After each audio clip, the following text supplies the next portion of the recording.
Normalement, l'enregistrement est lancé. Alors bonjour à tous et à toutes et bienvenue dans ce webinaire. Je suis Coraline Chevard, interne en pneumologie à Clermont-Ferrand et responsable communication et responsable webinaire au sein de l'AJPO2, qui est l'association des jeunes pneumologues. Le grand thème de ce webinaire sera l'activité libérale en pneumologie. Ce sera l'occasion pour nous tous de découvrir ce mode d'exercice et les démarches à réaliser pour s'installer en tant que praticien libéral.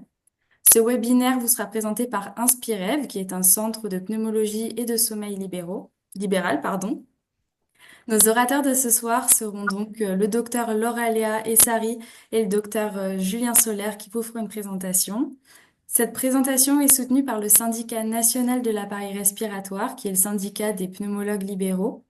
Ce syndicat permet de défendre les intérêts des pneumologues libéraux ainsi que de valoriser la profession.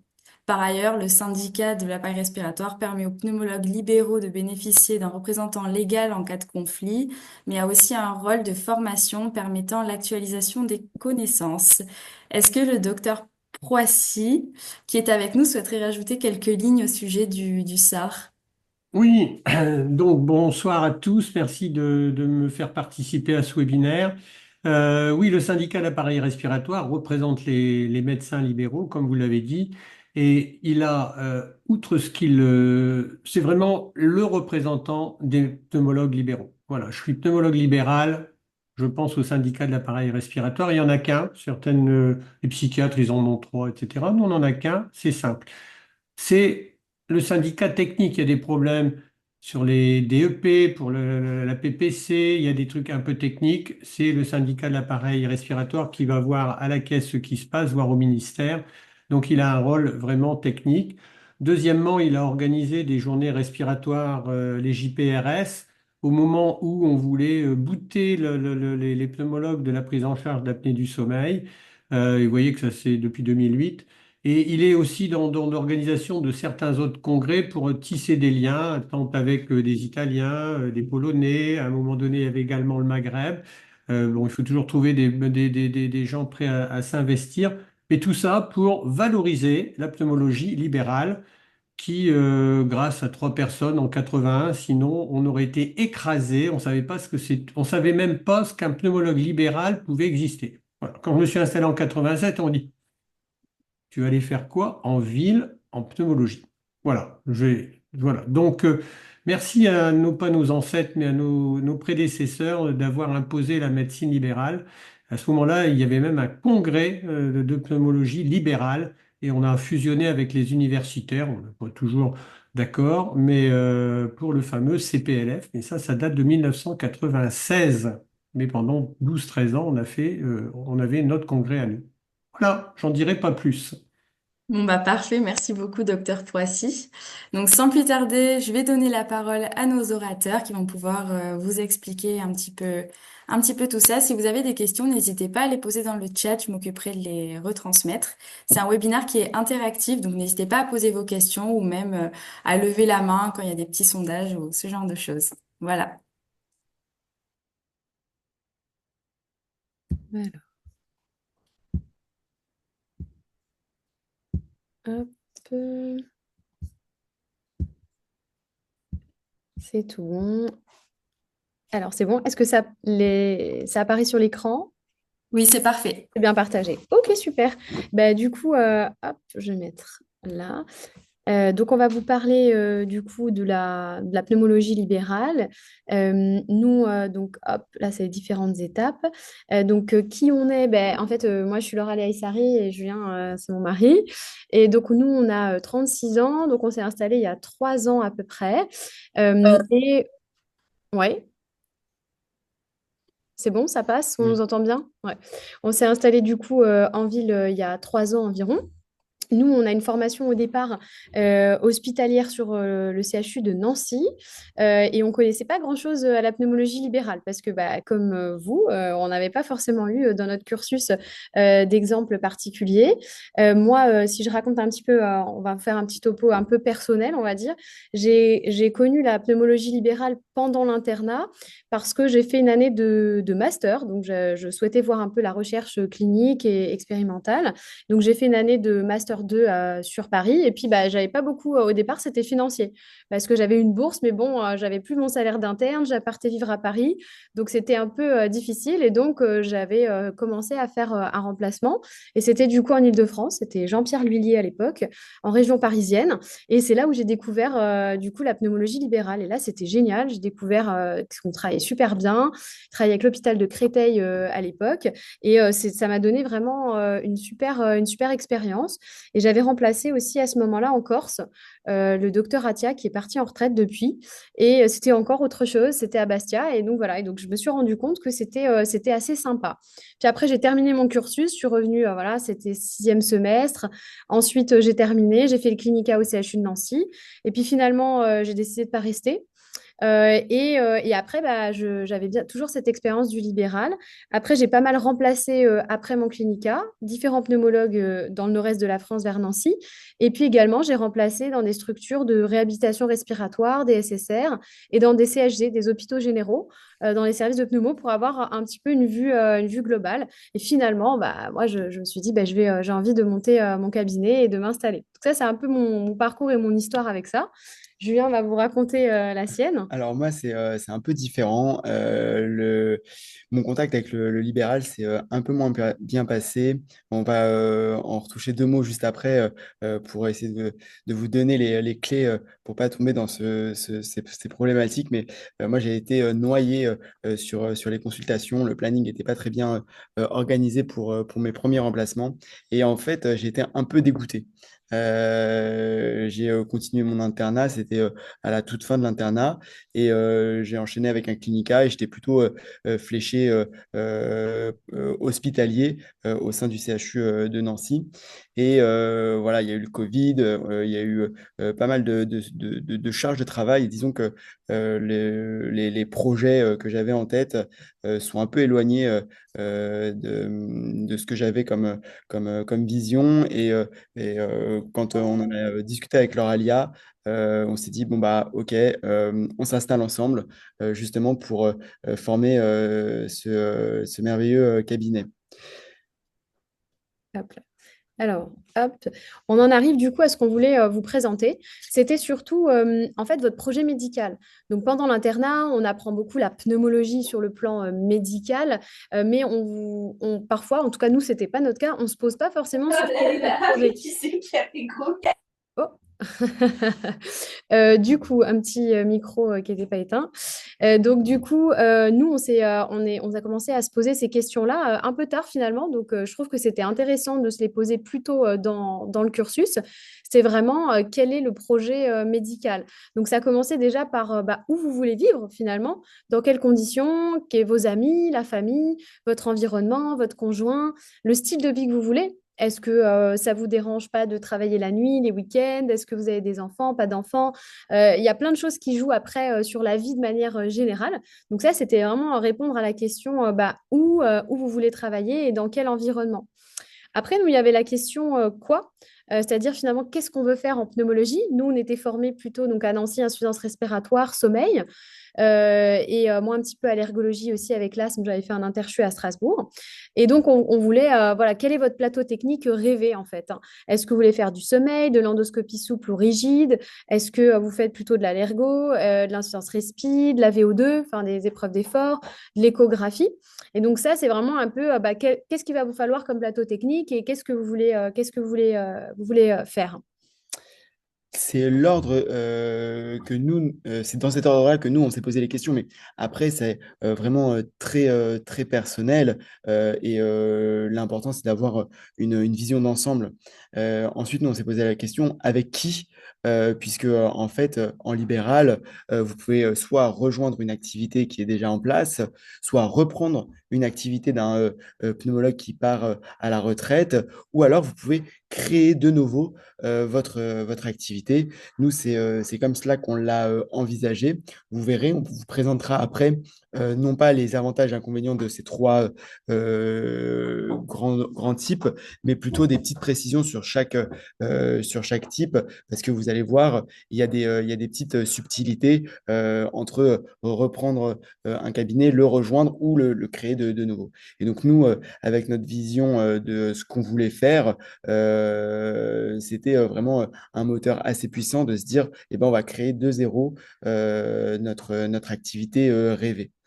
Et puis ensuite, il y a une question qui est importante, c'est comment vous réalisez et comment vous souhaitez réaliser cette activité. Là encore, l'exercice libéral ouvre la porte à vraiment pas mal de champs, que ce soit être adossé à une clinique avec des lits d'hospitalisation, que ce soit une activité mixte entre l'hospitalier, que ce soit en CHU ou en CHG, et l'exercice libéral, avoir simplement des gestes techniques en clinique, notamment pour les endoscopies, qu'elles soient souples ou rigides, ou alors le mode de consultation exclusive où vous êtes dans le cabinet. Sachant que consultation exclusive ne veut pas dire être esselé tout seul dans son coin, bien au contraire. Nous, on a fait le choix d'une activité où on a une consultation exclusive, mais on a des liens assez forts avec l'hôpital d'Aix et le CHU de Marseille pour toutes les questions de dossiers difficiles, de biothérapie ou d'hospitalisation. Donc, c'est un maillage à avoir en tête quand on s'installe parce que forcément, on développe son activité, mais il faut avoir les correspondants autour pour pouvoir la mener dans des bonnes conditions. Et c'est assez intéressant de se poser ces questions avant d'établir le cabinet. Et enfin, on a mis une petite note quand même sur la recherche clinique. Dans le libéral, on peut tout à fait poursuivre une activité de recherche clinique. Alors, elle est un peu différente que celle qu'on peut connaître au CHU ou dans les CHG, mais c'est une recherche pratico-pratique. Il y a des plateformes qui sont en train de voir le jour, qui cherchent à agréger vraiment tous les acteurs de la recherche clinique en libéral. Et nous, pour la petite histoire, enfin, on poursuit notre activité de recherche parce qu'on trouve que c'est hyper intéressant pour se tenir au courant, pour apporter vraiment beaucoup de valeur aux patients qu'on suit en consultation. Et donc, on a participé à des études cliniques sur des nouvelles technologies, notamment dans le sommeil. Et on a été vraiment très, très bon dans les inclusions parce que on a pensé notre cabinet avec un sitting qui le permet. Parce qu'on ne vous l'a pas mentionné, mais on peut exercer l'activité de pneumologue libéral de mille et une façons. Cette cartographie-là qu'on vous présente sous les yeux, c'est des éléments qui permettent de répondre aux questions, mais ça peut aller de l'exercice vraiment seul, où vous décidez de tout faire, de l'accueil, de la consultation, les examens complémentaires jusqu'à la facturation, mais vous pouvez aussi déléguer une partie avec des secrétaires, avec des assistantes, avec des infirmières. Et tout ça, c'est intéressant de l'avoir en tête avant de se lancer. Ouais. Donc, en gros, c'est des questions à se poser. Ça peut être aussi différent pour vous. Peut-être que le plus important pour vous, c'est avec qui vous allez travailler. Finalement, vous avez des super potes et vous allez monter un cabinet ensemble. Vous rejoignez un cabinet de personnes que vous connaissez. Et finalement, le quoi, enfin, quelle pathologie n'est pas quelque chose de primordial pour vous. Et vous pouvez même vous reformer dans un autre domaine ou changer. Voilà. Chacun va avoir ses priorités. Mais l'important, c'est en gros de se poser quand même ces questions-là en amont, parce que sinon, vous allez être happé par ceux qui vont vouloir vous garder. Donc, ça peut être l'hôpital, ça peut être la ville, ça, voilà. Et donc, c'est important que ça soit personnel, que vous l'ayez réfléchi avec vos valeurs à vous et ce que vous voulez faire vous. Sinon, les autres trouveront un moyen de vous dire ce qu'il faut faire. Donc, ça, c'est vrai que c'est intéressant à se poser même tôt dans le cursus, en fait, même si ça évolue, quoi. D'ailleurs, est-ce que sur les participants, vous pouvez nous mettre dans le chat s'il y a déjà eu des expériences en libéral, s'il y a des Si vous avez remplacements? Ouais. remplacé, si vous êtes déjà installé ou vous êtes en cours d'installation, si vous pouvez nous mettre dans le chat, ça peut toujours être intéressant, quoi. Mm. Alors la suite, donc du coup, vous l'aurez compris, le remplacement, en gros, c'est quand même très intéressant parce que ça vous permet de découvrir le monde libéral à partir donc du sixième semestre. Donc on vous a écrit quelques petites étapes clés. Donc déjà, la première étape, c'est trouver le cabinet qui vous allez remplacer. Là, en pratico-pratique, vous avez les annonces sur le site de la JPO2, il y a la SPLF également, le bouche à oreille. Je crois que sur le SAR, c'est uniquement pour les médecins installés. je ne crois pas que vous faites les remplaçants, hein, Dominique, mais du coup, vous avez déjà tout ça. Ensuite, deuxième étape, il vous faut une licence de remplacement. Donc, en fait, ça, c'est avec l'ordre des médecins de votre département. Elle est valable 1 an. Il faut que vous transmettiez les justificatifs, donc la validation du deuxième cycle, justification d'inscription au troisième cycle et le relevé de stage pour pouvoir remplacer. Il faut avoir validé en pneumologie 3 semestres de pneumologie et 2 libres, donc 5 semestres. Et ensuite, à partir du sixième semestre. Troisième étape, vous allez recevoir une carte CPS avec l'Agence du numérique en santé. Ça prend environ une dizaine ou 10-15 jours. Et c'est cette carte-là qui va vous servir pour le remplacement. Quatrième étape très importante, il faut contacter la CPAM pour les prévenir que vous allez remplacer le praticien. Il faut également vous mettre en relation avec l'URSSAF et la CARMF pour vos cotisations. C'est obligatoire de s'affilier dès qu'on remplace. Par contre, il y a un plafond de tolérance qui est là en ce moment autour des 13 000 euros. Donc, quand vous êtes à moins de 13 000 euros, eh bien, reçu, perçu, vous n'avez pas à payer d'URSSAF et de CARMF. Voilà. Et puis, il faut bien penser à mettre à jour avec votre assureur, votre responsabilité civile professionnelle, votre RCP, pour que vous soyez bien couvert sur votre exercice de remplacement. C'est très rapide, c'est très simple. En général, en un mail, l'assurance vous met à jour et vous lui précisez ce que vous allez faire pendant le remplacement, s'il y a des fibroscopies bronchiques, au bloc, pas au bloc, etc. Tous les gestes que vous allez être amené à faire pour que vous soyez bien couvert. Donc ça, c'est important. Ensuite, il va falloir établir le contrat de remplacement en lien avec le médecin que vous allez remplacer. Et ce contrat est assez important parce qu'en fait, il va, entre autres, fixer les conditions de rémunération, la fameuse rétrocession qu'il va y avoir entre vous et le médecin que vous remplacez. C'est à envoyer 1 mois avant le début de votre remplacement à l'ordre qui vise le contrat et qui a un avis consultatif, notamment s'il y a des choses qui ne sont pas dans votre intérêt. Il y a la prévoyance à avoir en tête. Alors, si c'est un remplacement très ponctuel, vous êtes encore loin de ces démarches, mais quand même, c'est assez intéressant d'organiser ça assez rapidement. D'une part, parce que plus on est jeune, moins on a de problèmes de santé et moins la prévoyance sera chère parce que par définition, on assure un risque et donc Est-ce que tu peux expliquer peut-être qu'ils ne savent pas ce que c'est qu'une bien prévoyance? sûr, la, Personnellement, je ne savais pas quand j'étais interne et j'en avais pas. la prévoyance, en fait, c'est un contrat auprès d'un assureur qui va vous permettre de percevoir un minimal de rémunération en cas d'incapacité à travailler. Alors, il y a des clauses un peu particulières, notamment la grossesse, où les prévoyances ne couvrent pas parce que ça ne fait pas partie de leur contrat, mais on pense plutôt à des maladies, à des accidents qui vous empêcheraient de continuer votre activité. Quand on est interne ou jeune chef de clinique, on n'y pense pas forcément. Et pourtant, nous, à titre personnel, quand on était chef de clinique, on avait énormément de gardes. Et donc, on avait un niveau de rémunération qui était dépendant du niveau de garde qu'on faisait.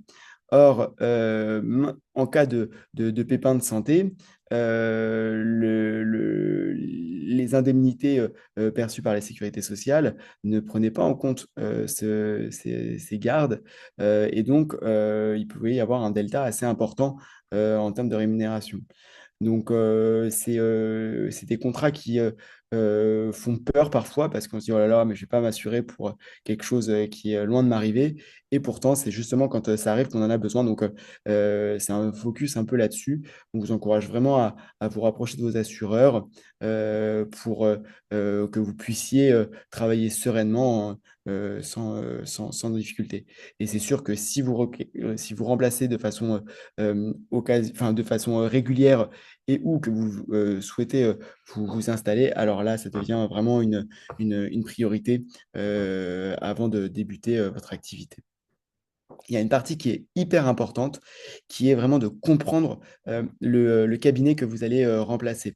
Moi, personnellement, c'est l'erreur que j'ai faite sur mon premier remplacement et qui m'a dégoûté du libéral et qui a failli m'en écarter.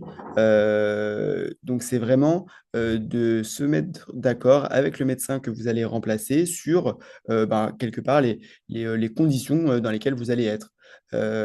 Connaître tous les codes des logiciels utilisés, avoir un carnet avec tous les contacts des correspondants, connaître un peu les parcours de soins. Alors, ça fait un peu pompeux, mais au moins de savoir s'il y a une hospitalisation en urgence où je dois appeler, si je dois avoir une écho-endoscopie pour une biopsie d'adénopathie un peu particulière où je dois adresser.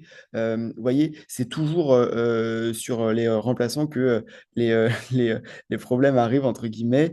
Et donc, comment dire, d'avoir le setting sur une petite feuille, sur un petit carnet, c'est vraiment hyper rassurant et ça vous laisse le champ libre pour mener votre consultation sereinement sans avoir à penser à tout le côté organisationnel qui peut devenir un enfer quand on ne connaît pas et où on peut perdre énormément de temps.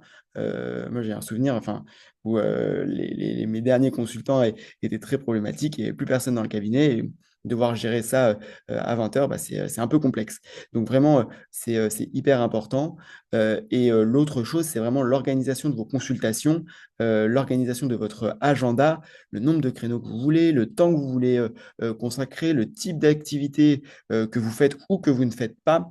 Et ça, il faut vraiment être hyper rigoureux parce que c'est pas tout de se mettre en difficulté au cours de consultations. Par exemple, si le médecin que vous remplacez voit des enfants, des mineurs, et que vous ne faites pas que vous n'avez pas de formation pédiatrique, bah, dès le début, il faut dire non, non, il faut restreindre les créneaux. Ça vous permettra vraiment d'être serein sur les remplacements où vous allez aller. Et enfin, le dernier point, c'est d'organiser un peu votre séjour si vous vous déplacez. Vous l'aurez compris, nous, on vous incite vraiment à aller voir à côté de chez vous, mais aussi dans d'autres régions de France, parce que c'est une expérience hyper enrichissante. C'est pas plus compliqué. Ça demande juste un tout petit peu d'organisation. En gros, c'est un billet de train et un Airbnb supplémentaire dans l'organisation. Et ça vous permet vraiment de voir des régions différentes, bien souvent des modalités d'exercice différentes, parce que si vous remplacez à côté de chez vous, bah, voilà, il y a quand même un écosystème qui fait que vous connaissez toujours un peu les libéraux à côté de chez vous. Et donc d'aller voir ailleurs, c'est vraiment une ouverture d'esprit et vraiment très chouette d'avoir cette ouverture, je pense. Alors, hop. Voilà. Voilà. Quelques précisions supplémentaires sur le remplacement. Donc, il y avait déjà les prérequis. Comme on l'a dit, il faut quand même être en sixième semestre. Il faut avoir un minimum validé voilà, les semestres. Ensuite, précision, quand vous vous remplacez au cabinet, vous utilisez les ordonnances du médecin que vous remplacez.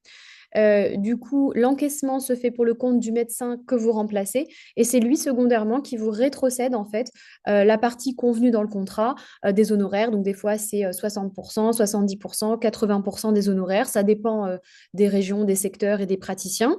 Et après, donc à la fin du remplacement, le médecin que vous avez remplacé vous verse du coup les honoraires. Mais il faut bien penser du coup à utiliser les ordonnances, à barrer le nom et à mettre son propre nom à la fin.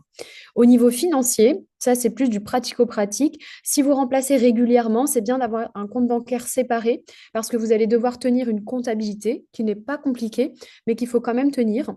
Vous êtes dans le régime fiscal par rapport aux impôts du micro-BNC si vous ne dépassez pas, pardon, le plafond de 77 000 euros, donc avec un abattement forfaitaire de 34%. Ça veut dire quoi? Ça veut dire qu'en gros, au niveau fiscal, on considère que vous avez 34% de charges en général quand vous ne dépassez pas des 77 000 euros. Donc là, c'est vraiment, ça va s'adresser plutôt à des gens qui remplacent très régulièrement et qui sont sur pour dépasser ce plafond, il faut avoir vraiment une activité quasiment exclusive de remplacement. Donc si vous êtes en remplacement occasionnel, vous, du coup, vous avez une fiscalité intéressante, hein. Déjà, avant d'aller plus loin, je ne sais pas si dans le chat, il y a des questions sur ce côté remplacement qui est vraiment hyper important pour confronter un peu toutes les questions que vous vous posez par rapport au mode d'activité, etc. Donc, si vous voulez échanger, il n'y a aucun problème pour nous. Je ne sais pas s'il y a des questions dans le chat. Alors, dans l'immédiat, pour l'instant, on a une question qui demande, quand vous parlez de la partie connaître le cabinet du remplacé, vous parlez de prendre connaissance des infos comme où hospitaliser un patient, etc. Est-ce que vous aviez aussi un numéro d'avis pour les avis urgents, hors le 15 et le SAMU, ou est-ce que vous aviez quelqu'un vers qui vous tournez quand vous étiez mal à l'aise sur un dossier? Bah, c'est une excellente question parce que justement, je n'avais pas ce fameux numéro. Donc, bah, c'était un peu comme je pouvais. On a toujours des connaissances de pneumologues qui sont prêts à nous répondre. Donc, c'est comme ça que j'avais un peu agi. Nous, Après, Julien, c'est un peu, on va dire, le mauvais exemple, quoi. C'est le truc à pas faire. Sinon, c'est un coup à vous dégoûter. Moi, personnellement, quand j'ai remplacé, évidemment, c'était très structuré. Moi, donc, c'était avec l'hôpital de Créteil. J'avais tous les numéros des personnes joignables, disponibles, sympathiques, et toujours, au cas où, le numéro du médecin que je remplaçais, si vraiment j'avais pas réussi à m'en sortir.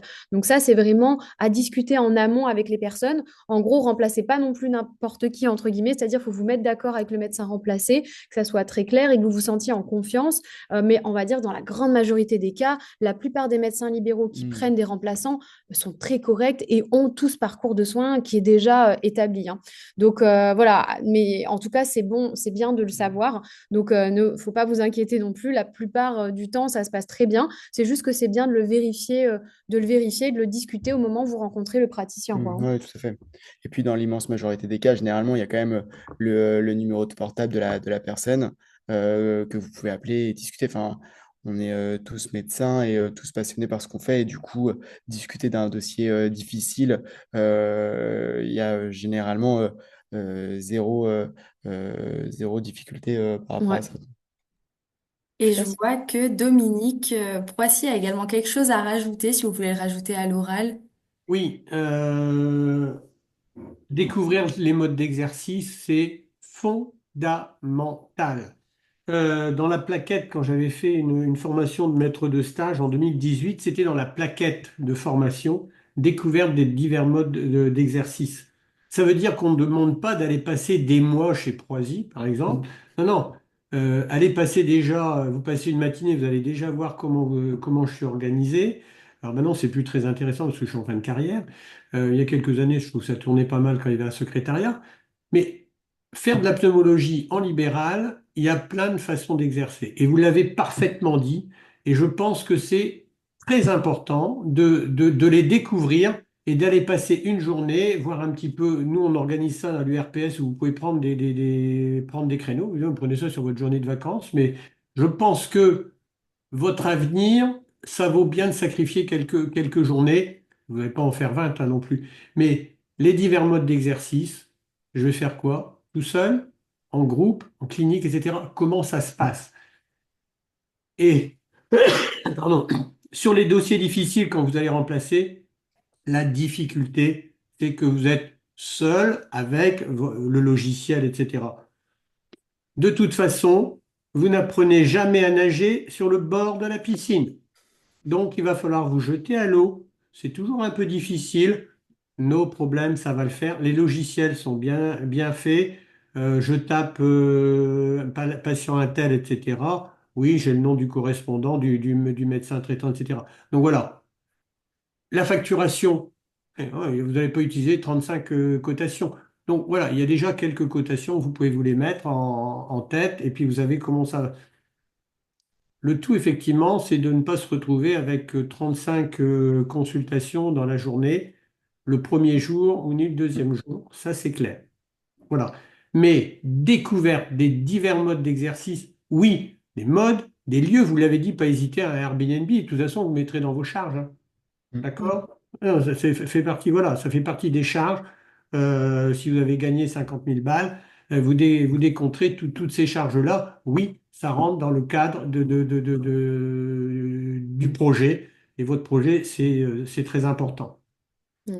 Et je rajouterais effectivement que même, je ne sais pas où vous en êtes dans votre parcours, mais même si vous ne pouvez pas encore remplacer parce que vous n'êtes pas au sixième semestre et que vous vous intéressez au libéral, vous pouvez venir, comme l'a dit Dominique, en observation. Vous contactez les pneumologues près de chez vous ou même ceux que vous souhaitez, hein, si vous envisagez une autre région, une ville qui vous plaît, vous contactez. Et je pense que personne ne vous fermera la porte pour venir en observation dans son cabinet. Donc vous pouvez contacter. Je pense qu'il y a les URPS aussi, effectivement, qui peuvent organiser ce genre de choses. Et même, vous n'êtes pas obligé d'attendre le sixième semestre pour remplacer. Ça peut être aussi de l'observation. Vous venez une demi-journée, vous voyez comment ça fonctionne, etc. Déjà, ça peut être aussi top. Et une fois que vous avez du coup la licence et que vous avez validé le nombre de semestres suffisant, effectivement, à ce moment-là, vous pourrez remplacer sur vos vacances ou en vous arrangeant en fonction des lieux de stage. Je sais que bah, moi, je l'ai fait pendant le master parce qu'on s'était arrangé comme ça avec le master 2, mais ça aussi certains stages qui sont un peu parfois plus cool ou certains patrons qui laissent plus facilement. Sur l'ensemble du cursus, il y a toujours un moment où vous allez pouvoir remplacer. Maintenant, je pense que quand même, c'est assez accessible. Et ça, c'est vrai que c'est fondamental. Ça vous permet d'aller voir ce qui se passe, quoi. Et une des peurs ou des croyances par rapport à tout l'administratif, à la complexité de tout ça, je pense qu'il faut vraiment se tranquilliser par rapport à ça. Certes, il y a des démarches à faire. Elles ne sont pas plus compliquées que d'autres. Il y a juste un rétro-planning à tenir. Et si vous contactez les différents organismes en temps et en heure, ça prend généralement pas beaucoup de temps. L'ensemble des démarches peuvent être faites en plus en dématérialisé. Donc vraiment, il y a je dirais zéro excuse pour ne pas avoir à remplacer plusieurs praticiens, comme disait le docteur Passy. Le...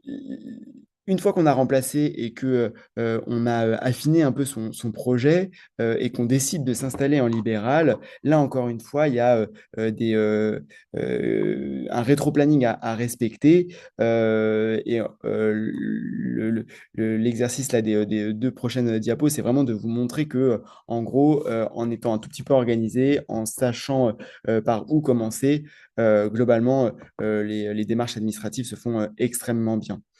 Euh, Quand vous avez remplacé au moins un an, je dirais, que vous ayez répondu à les questions qui vous passent par la tête sur votre projet médical, et ben alors il est temps de franchir le pas et de penser à l'installation libérale.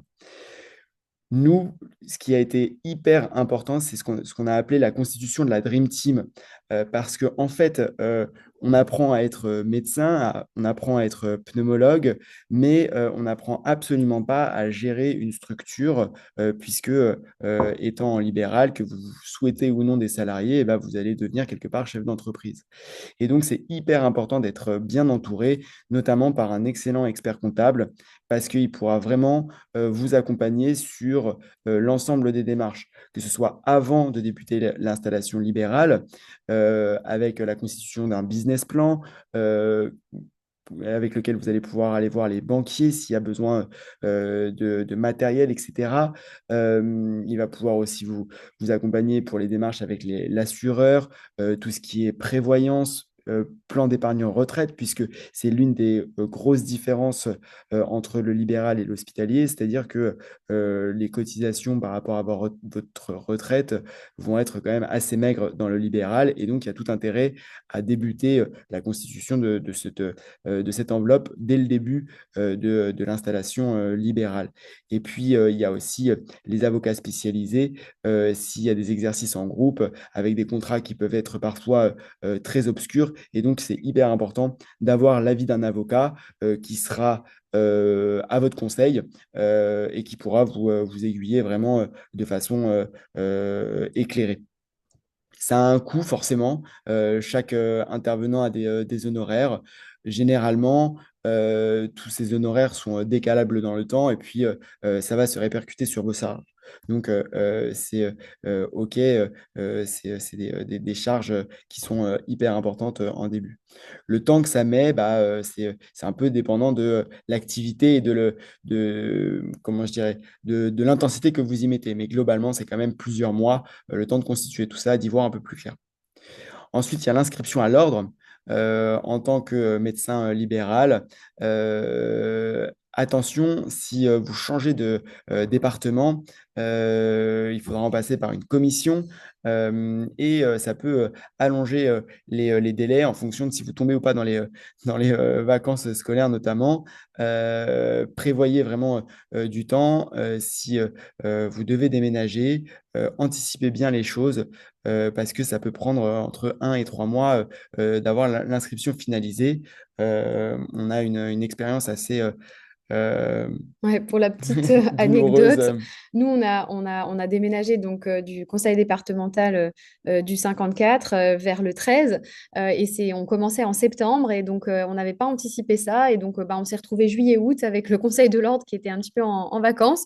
Les sessions avaient été décalées et donc ça a pu quand même le transfert juste du dossier pour qu'on puisse exercer changement de département et nous, on était en société donc il y avait aussi votre société, si vous êtes en société, votre société est inscrite à l'ordre. Et donc, on a eu quelques petits tueurs froides en se disant, est-ce qu'on va vraiment pouvoir, tous les patients programmés, est-ce qu'on va vraiment pouvoir exercer et commencer? Et ça s'est finalement bien passé Oui. grâce à eux qui ont vraiment, ils ont tout donné. Mais voilà, tout ça pour dire que dans les démarches, il faut toujours anticiper Mm. parce que les démarches administratives peuvent se décaler dans le temps. Et bah, si tout n'est pas clean au niveau administratif, vous ne pouvez pas exercer encore vraiment, quoi. La troisième étape, c'est l'installation auprès de la CPAM. Et là, c'est le fameux choix du secteur d'installation que vous allez choisir. Alors, ce choix d'installation, enfin de secteur, va être dépendant de plusieurs choses. Va être dépendant de si vous rejoignez ou pas un cabinet, si dans le cabinet ils acceptent divers secteurs d'activité, si les gens autour de vous sont dans des secteurs différents. Nous, on pense dans le nord de la France, enfin, dans le nord-est, notamment avec le régime particulier de l'Alsace, le secteur 2 est quasiment inexistant. Complètement différent du sud de la France. Et donc, c'est un des paramètres à avoir en tête. Les différents secteurs d'installation, c'est le secteur 1, le secteur 2 avec Optam ou sans Optam. Et globalement, la différence, c'est les forfaits, pardon, c'est les rémunérations des actes que vous allez pratiquer au cabinet qui vont être valorisés selon différentes cotations avec la possibilité de faire un dépassement d'honoraires si vous êtes en secteur 2. Voilà, c'est ça. Et l'Optam, en fait, c'est une prime que la sécurité sociale, quand vous êtes conventionné, vous reverse et vous engagez à faire un dépassement d'honoraires maîtrisé. Et là encore, le montant du dépassement d'honoraires dépend de vos confrères installés dans le département. Donc, vous imaginez, par exemple, en Île-de-France, les dépassements d'honoraires ne sont pas du tout les mêmes que, par exemple, à Nancy ou en Moselle, enfin, où il n'y a quasiment pas de dépassement. Donc là encore, le choix du secteur va dépendre vraiment de la géographie et de l'écosystème des médecins libéraux, pneumologues du département. Donc ça, c'est vraiment un choix à réfléchir en fonction de votre projet. Voilà. Et vous pouvez être conseillé par le conseiller de la CPAM qui pourra vous donner toutes ces informations-là, le pourcentage de dépassement autorisé si vous êtes en optable, le nombre de confrères, etc. Et donc, voilà. Et ça, après, le conseiller CPAM, c'est pas, il n'y a pas de Mm. coût particulier. Mais par contre, encore une fois, anticipez bien les choses parce que là encore, ça peut prendre 1 à 3 mois le temps de recevoir votre CTS qui vous permettra de facturer et de Ouais. sécuriser l'envoi des lots, sans quoi vous serez obligé de passer par des feuilles de soins papier, ce qui Ouais. complexifie Ça, c'est la tâche. un classique de l'installation. Souvent, c'est que il faut avoir le rendez-vous avec la Sécu, il faut se déplacer, il faut voilà. Et ça prend du temps. Et nous, on a déjà programmé les choses. Et donc ça, c'est voilà, c'est en termes pratiques pour avoir la carte CPS. Il y a une chose importante aussi, c'est que votre choix de secteur, il est définitif. à l'heure actuelle, avec les sécurités sociales, si vous choisissez par exemple le secteur 1, vous ne pouvez pas plus tard vouloir changer de secteur. Donc, il est définitif. Et pour valider le secteur 2, pour pouvoir choisir le secteur 2, il faut quand même justifier, alors à voir récemment si ça a changé, mais d'au moins 2 années post-internat. Donc, en général, chef de clinique ou assistant spécialiste pendant au moins 2 ans en hospitalier. Voilà. Je crois que peut-être PHC maintenant, ça vaut également, mais à vérifier. Il faut de toute façon envoyer tous vos diplômes et toutes vos validations à la CPAM et c'est elle qui décide si oui ou non c'est OK pour que vous puissiez avoir par exemple le secteur 2. Ou si vous avez travaillé, je me permets, hein, Oui, Oui. oui, oui, allez-y. moi, ça me paraît fondamental. Ou si vous avez travaillé 5 ans dans un hôpital. Hmm. Voilà. Et donc là, il n'y a même pas de question à se poser. Vous y avez droit, vous prenez secteur 2 avec Optam et vous avez le temps de réfléchir. Quand vous allez choisir secteur 1, c'est terminé. Vous ne pourrez plus accéder au secteur 2, alors que vous aviez droit. Donc je dirais que je me garantis mon choix en faisant secteur 2 avec Optam. Vous êtes en secteur 2 avec Optam, vous ne faites aucun dépassement, c'est comme si vous êtes en secteur 1. Alors, je pourrais en parler, voilà. Donc, ne vous prenez pas la tête. Choisissez secteur 2 avec Optam et vous voyez après. Voilà. Et donc, c'est un contrat que vous passez avec la Sécu parce que vos dépassements vont être mieux pris en charge pour vos patients. Si vous travaillez en clinique, la plupart des cliniques disent, oh là, ok camarade, mais là, il faut que tu sois avec Optam parce que l'accès aux soins, ils y tiennent. Le business, c'est important. Non, nous aussi, hein, on ne va pas non plus déconner, mais donc c'est important. Donc, je suis en secteur 2, oui, je prends avec Optam. C'est pas la panacée, mais clairement, oui, je prends avec Optam. Et à chaque fois que je ferai je facturerai avec des honoraires opposables, la Sécu me prend en charge mes charges. Donc, je prends le secteur 2 avec Optam et je vois un peu comment je m'organise après. Mais ça, je pourrais vous en parler pendant au moins une demi-heure, l'Optam. Ok. Et donc après, si vous respectez les engagements sécu, vous avez une prime à la fin. Et si vous dépassez les engagements, bah après, je pense que vous sortez de l'Optam. Nous, on est secteur de Optam, on est dans les objectifs. Et donc, on a la prime voilà, de la sécurité sociale. Et si vous Alors, dépassez, vous n'avez pas la prime. Et après, je ne sais pas si après vous sortez de l'Optam ou pas. Je pense que ça dépend des sécurités sociales et alors, des départements. il y a pas de prime, en fait, c'est surtout le fait que la caisse prend en charge la Sécu, etc., voilà, prend en charge nos charges personnelles, comme quand on est en secteur 1. À quoi elle est vigilante, c'est qu'on respecte le contrat. C'est-à-dire que les gens en C2S, quand ils sont en CMU, etc., oui, voilà. Il faut un minimum, il faut qu'on voit au moins 35% de patients en honoraires opposables. Mais elle regarde, hein. Elle regarde, et puis que vous ne mettiez pas 70% de dépassement quand la moyenne régionale est à 30%. Donc c'est tout ce qu'elle garde, tout ce qu'elle regarde pour dire, ah non, là, vous n'avez pas respecté le contrat, donc vous avez 6 mois pour regarder, si vous ne rentrez pas dans l'ordre, point, vous n'avez plus le droit, vous n'avez plus le droit à l'Optam. Elle, ça impacte quoi? Elle prend plus en charge vos cotisations perso, hein. Hmm. D'accord? Voilà, donc 9%, hein. La ça Sécu, va. elle prend 9% de nos cotisations perso, hein. Ouais. Donc ça 9%. va dépendre effectivement du département et des autres pneumologues de votre département et s'ils font du dépassement, à quel niveau. Ça, c'est la Sécu qui vous renseignera avec le conseiller de la CPM qui vous dira le taux, tous vos pourcentages. Et ça, c'est vraiment pas national, c'est vraiment enfin, c'est chaque département, hein. Voilà. Ensuite, au niveau des démarches bancaires, parce que vous allez ouvrir du coup un compte professionnel, tant que vous remplacez, c'est pas toujours obligatoire d'avoir un compte, peut-être juste ouvrir un compte bancaire à part, mais qui n'est pas forcément professionnel, puisqu'il y a un coût un peu supplémentaire. Donc voilà, mais dès que vous vous installez, il faut ouvrir un compte professionnel. La plupart du temps en pneumologie, vous avez du matériel, donc il y a souvent un prêt bancaire qui est effectué. Il faut s'adresser au conseiller spécialisé en profession libérale de votre banque, qui sera beaucoup plus à même de vous conseiller qu'un simple conseiller en fait bancaire.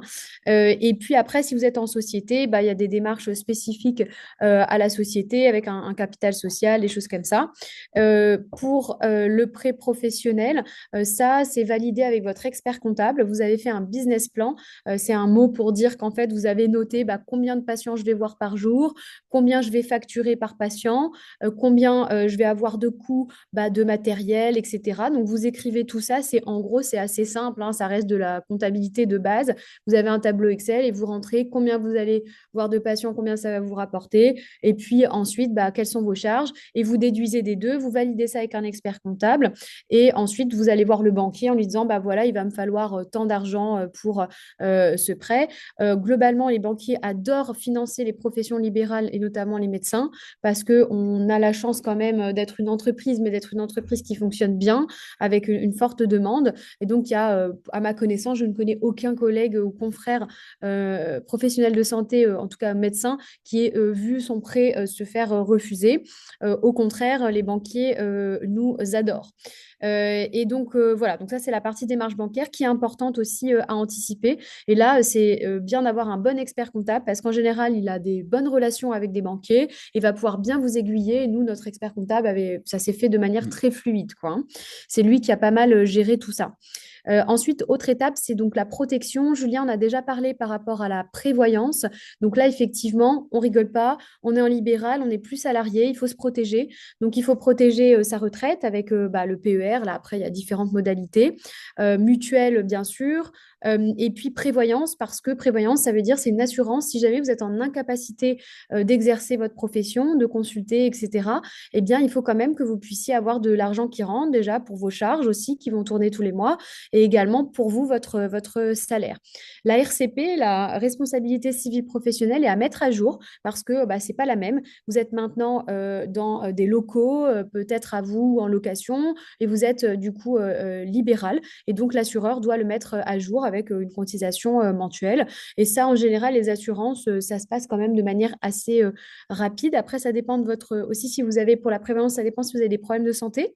Si vous avez déjà eu des problèmes, voilà, je sais pas, même des fois, ça peut être pas grand-chose, hein. Un asthmatique, tout de suite, et parfois, il vous demande des examens supplémentaires ou autres. Donc, il y a quand même, si jamais vous avez, en fait, vous avez un questionnaire avec quelques questions de santé, si vous avez été opéré, si vous avez des problèmes de santé, etc. Et en fonction, eh bien, vous pouvez être amené à avoir un questionnaire plus poussé, des examens complémentaires à faire. Ça peut aller parfois, les assureurs, jusqu'à l'épreuve d'effort, cardio, machin. Et donc ça va dépendre effectivement de vos antécédents médicaux. Mais s'il n'y en a pas, ça va très vite. S'il y a parfois même une petite chose, les assurances, ils prennent pas de risque, hein, ils ont leur tableau de risque, machin, donc ils vous demandent des examens en plus. Mais en général, ça va quand même assez vite.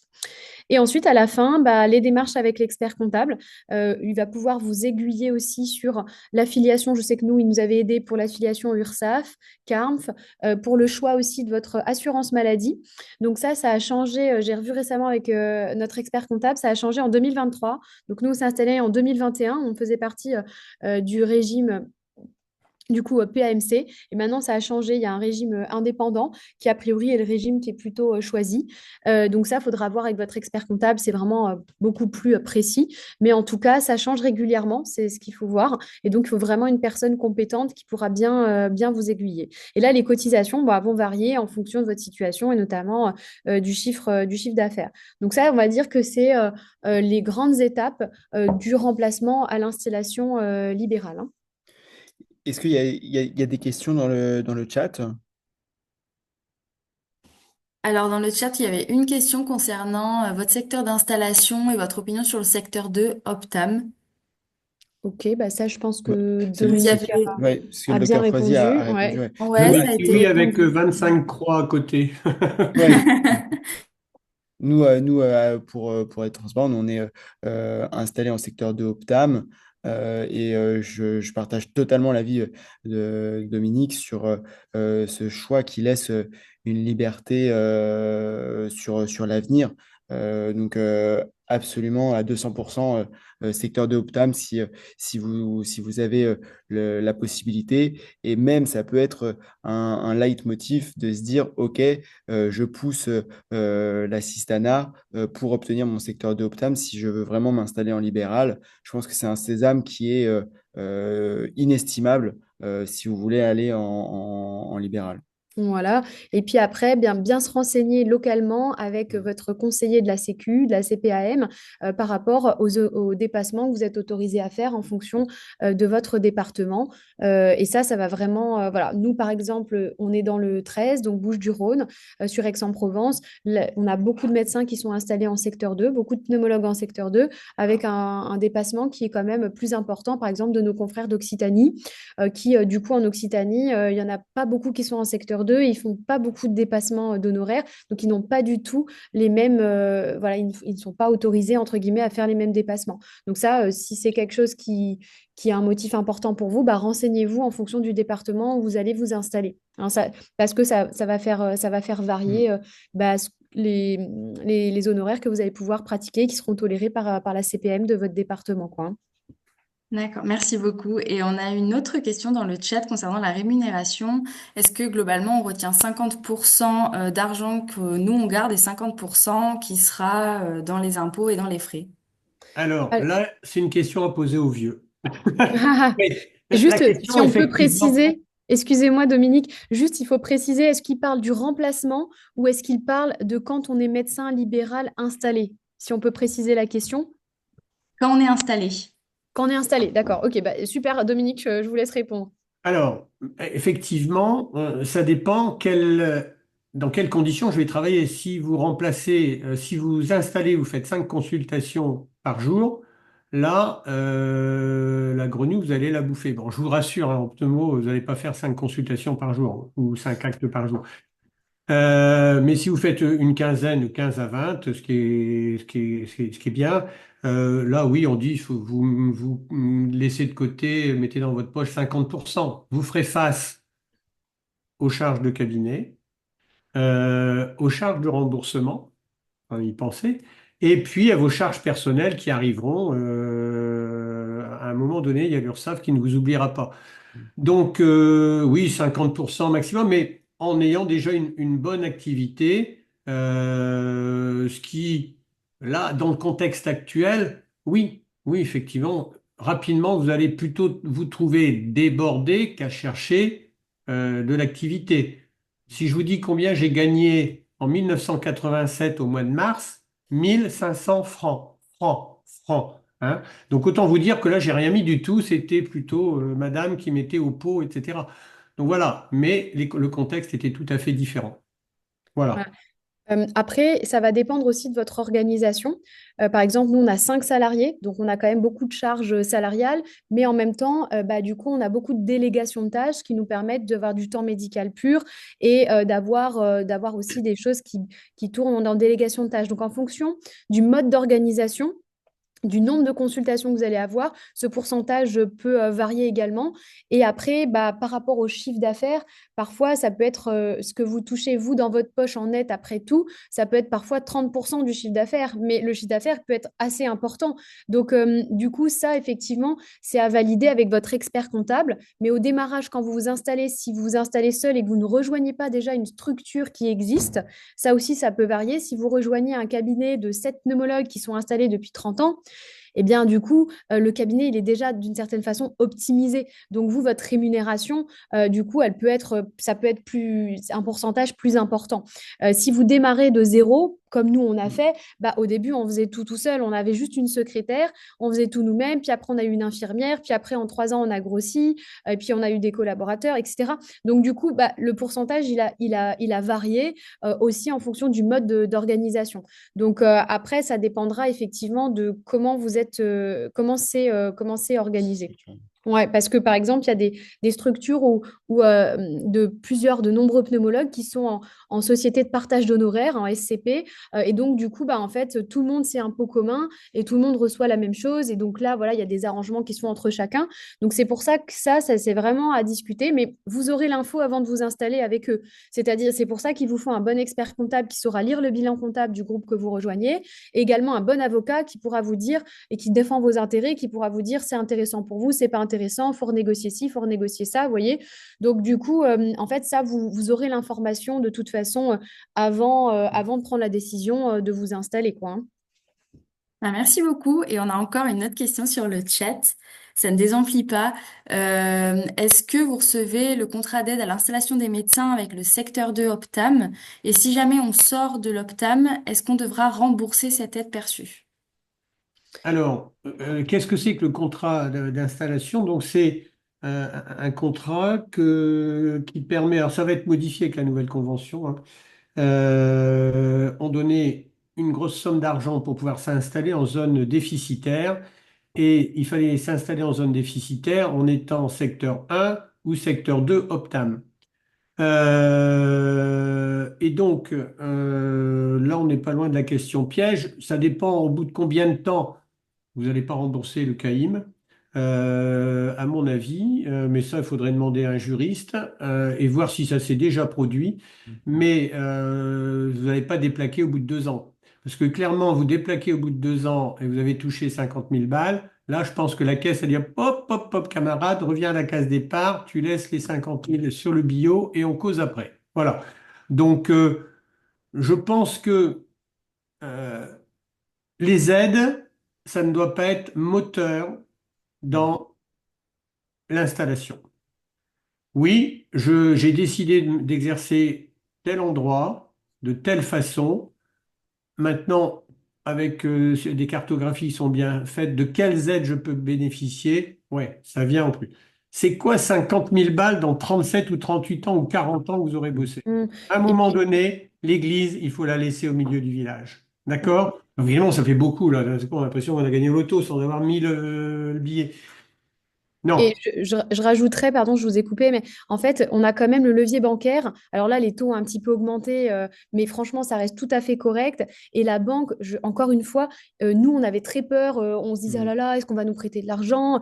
On va dire que les montants, c'est entre, nous, on était deux, mais ça va être entre 50, ouais, 100 000 euros, par exemple, quelque chose comme ça. Mais en fait, la banque vous prête très facilement. Ils savent que vous allez rembourser votre prêt. Ils savent que, en fait, les médecins qui s'installent ne sont jamais en faillite, hein, à moins qu'ils fassent vraiment n'importe quoi. Mais en fait, quand vous vous installez au démarrage, vous allez être rentable pour la banque. Donc, ils vous prêtent de l'argent. Donc, en fait, j'ai envie de dire, rien que sur le levier bancaire, vous n'aurez pas vraiment de soucis pour... le matériel peut être fait en leasing, de choses comme ça, enfin, en crédit bail, voilà, c'est ce que la banque peut proposer sur les cabines de plethysmographie.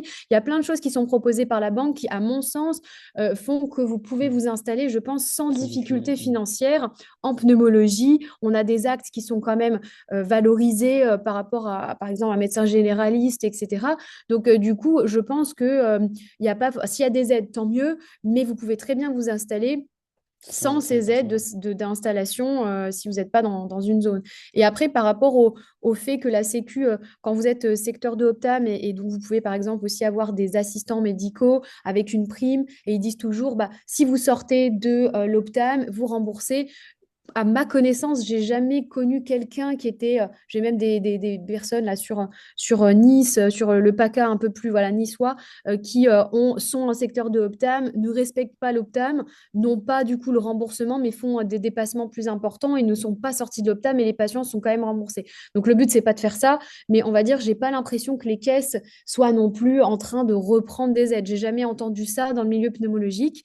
Mais encore une fois, comme disait Dominique, l'idée, c'est pas non plus de prendre 50 000 euros, de pas respecter le contrat et de partir. Voilà, ça va pas bien se passer. Mais déjà, avec la banque, vous avez pas mal de leviers, hein. Et un principe que j'aime bien, parce que ceux qui ne me connaissent pas, j'organise une journée d'installation en libéral. Donc, j'ai les divers intervenants euh, et vous demandez à être financé à 100%. Mm. 100%. Vous y allez. Alors évidemment, vous n'allez pas avoir la tchatch, etc., puis l'ancienneté que j'ai, etc. Et j'ai toujours fait ça, moi. Même il y a 37 ans ou 38 ans. Donc, et vous demandez, vous mettez un peu. Non, non, non, non, non, non, non. Vous mettez pas un peu. Si vous avez un peu de côté, vous leur montrez que vous avez un peu de côté, oui. Parce que quand vous irez acheter une maison, une voiture, que sais-je, etc., cet argent-là servira à ça. Vous empruntez, vous déduisez intégralement les intérêts de ce que vous empruntez. Donc j'ai besoin de 100 pour m'installer, j'emprunte 100. Oui, monsieur le banquier, j'ai quand même 25 là, ça pourra servir. Et là, s'il y en a un seul qui vous dit non, oh là, vous pouvez même citer mon nom, il n'y a pas de problème. Vous direz, attendez, lui, il est déjà intervenu quelques fois, et les banquiers, je les ai déjà houspillés, clairement. on a un problème d'accès aux soins, on a un problème de difficulté à s'installer en libéral. Il faut que chacun joue son rôle, dont les banquiers, dont les Ouais. banquiers, Mais globalement, je dont trouve les qu'ils banquiers. ils jouent quand même bien le jeu, puis ils ont besoin de financer des gens. Et là, c'était la crise, et ils aiment bien financer les médecins. Et donc, oui, le 100%, ça veut dire, en gros, vous ne mettez pas d'apport, c'est la banque qui avance tout, et vous pouvez le déduire, comme disait Dominique. Ça, c'est la base, hein. Ça, c'est certain. Et si jamais il y a un banquier, comme disait Dominique, qui vous propose autre chose, vous changez de banque, vous trouverez ailleurs, c'est certain, hein. Deuxième, j'ai plein de principes, hein, je suis pas, j'évite d'être rigide quand même. Euh, N'allez pas voir dans une seule banque, hein. Ouais, ça fait 5 ans, vos parents étaient déjà à la BNP, etc. Vous avez le Crédit Lyonnais, Société Générale, que sais-je, etc. Attendez, vous allez les voir. Vous allez les voir. Et vous inquiétez pas, ils vont vous recevoir. Il faut prendre un tout petit peu de temps. Le projet que vous allez mettre en place, c'est le projet de votre vie, là, le projet professionnel, hein. Donc, ouais, consacrez-y du temps et vous verrez que vous le regretterez pas. Voilà, je ne sais pas s'il y avait d'autres questions, du coup, Coraline, sur du remplacement à l'installation. Il y a une question qui est un petit peu plus générale concernant l'assistante médicale. Est-ce qu'il faut en avoir une dès l'installation et est-ce que c'est difficile ou facile de trouver une assistante médicale? Alors, tu veux répondre? L'idée, en fait, c'est quand on est en libéral, c'est ce qu'on disait tout à l'heure, c'est qu'on devient chef d'entreprise. Et la difficulté, c'est le recrutement. Le recrutement, c'est avoir la bonne personne au bon poste et faire tout ce qui est possible pour l'accompagner au mieux, pour lui transmettre les clés, pour qu'elle fasse le meilleur job possible et que ça soit périn dans le temps. Ça, c'est un énorme morceau auquel on n'est pas du tout formé. Ça, on peut prendre des masterclass ou des choses comme ça. C'est de l'humain, c'est de la gestion de l'humain. Pour l'assistant médical, il y a une formation qui est disponible depuis plusieurs années. Globalement, c'est accessible à soit des secrétaires, soit des paramédicaux. Euh, Tout dépend ce que vous souhaitez déléguer parce que ça va impacter son contrat de travail. On a quand même des actes où il peut y avoir une exposition au sang, notamment les caisses du sang. Et si vous souhaitez déléguer la gazométrie artérielle, une assistante ne pourra pas le faire, même si c'est une infirmière. Parce qu'en fait, son contrat est écrasé par le contrat d'assistante et du coup, elle ne pourra plus faire les caisses du sang. Bref, c'est un peu Ça, c'est... précis, mais globalement, non, la réponse est assez facile à trouver. Il suffit de faire comment dire, de poster une offre d'emploi et de faire le recrutement. Après, sur la temporalité, Je euh, peux juste oui, revenir sur facile à trouver. Bah, en fait, du coup, si on peut juste prendre notre exemple personnel, on a commencé avec une secrétaire médicale et bah, on s'est trompé, hein. Je pense qu'on en a eu trois avant de trouver la secrétaire qui correspondait parce que bah, on n'était pas bon en recrutement, hein. On n'a jamais fait ça dans nos études de médecine. Donc, nous, on a pris la première personne qu'on nous a proposée. On s'est dit, bah, ça ne doit pas être très compliqué. Le poste de secrétaire médicale, bah, comme on était interne et qu'on était nous-mêmes un peu secrétaire, mais on n'avait jamais eu vraiment de secrétaire médicale au CHU, hein, ça marchait pas très bien. Donc, on savait pas exactement ce qu'il fallait qu'elle fasse en libéral. Donc, on a mis un poste comme ça, mais on savait pas trop. Donc, bah, au démarrage, voilà. Donc, après, on a progressé. On est devenu plutôt pas mal. Maintenant, on a un processus de recrutement. Donc, c'est-à-dire qu'on sait exactement, on a une annonce avec une fiche de poste, avec exactement, donc ça s'appelle vraiment de la RH, hein, c'est du recrutement, mais quand vous voulez développer un cabinet avec plusieurs assistantes, vous êtes obligé de faire ça au démarrage vous-même. Mais voilà. Et donc, on a un processus de recrutement où on sait bah, c'est quoi la fiche de poste de la secrétaire, son contrat, sa rémunération. Et donc, tout ça, c'est établi à l'avance. Ensuite, on a une annonce type qui explique le poste. Puis ensuite, on met l'annonce. Donc, on a Pôle emploi, LinkedIn, Indeed, différentes plateformes. Et ensuite, on a beaucoup, beaucoup de demandes. Donc, autant vous dire, là, on a notre secrétaire historique qui déménage, qui change de région. Donc, on est en cours de recrutement. Donc, je peux vous en parler. J'ai encore passé des entretiens hier. Et donc, là, j'ai reçu 250 CV. Donc voilà, donc il faut des critères de sélection dans le CV. Une fois que j'ai sélectionné les CV, j'ai un appel téléphonique. Donc là, je les appelle, je discute pendant 20 minutes avec des questions. Et en fonction, je déclenche un entretien physique. Sur l'entretien physique, là, on revoit ensemble, elle voit le centre.